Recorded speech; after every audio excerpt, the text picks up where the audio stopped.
Real talk lang ha, kung gusto niyong sumakses sa pag-a-apply ng epoxy marble floor paint, ito yung gagawin niyo tatandaan niyo to. Unang-una, ang surface preparation. For concrete and tiles po ito itong epoxy marble floor paint. So make sure lang na tuyong-tuyo po at malinis ang inyong flooring or yung tiles bago nyo a-applyan at kailangan po nating sundin yung curing time. Ang curing time nito is 6 to 8 hours, touch dry na po. Pwede na po siyang tapakan. At after naman po ng 24 to 48 hours, natuyo na siya, that's fully cured na po, pwede nyo na po siyang mabasa.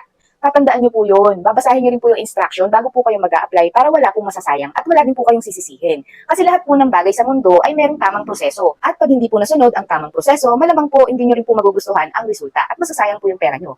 Kaya make sure na masunod nyo po itong dalawang tips ko na ito, ang surface preparation at ang curing time. Dahil tulad nga po ng lahat ng bagay sa mundong ito, lahat po ay may tamang proseso. At wala pong instant, diba? Sabi nga, may God's perfect timing. Hindi pwede instant agad. So yun po, pakitandaan na lang po. And happy DIY po sa epoxy marble floor paint. Sa mga interested dyan, iiwan ko lang yung link nito para matry nyo rin.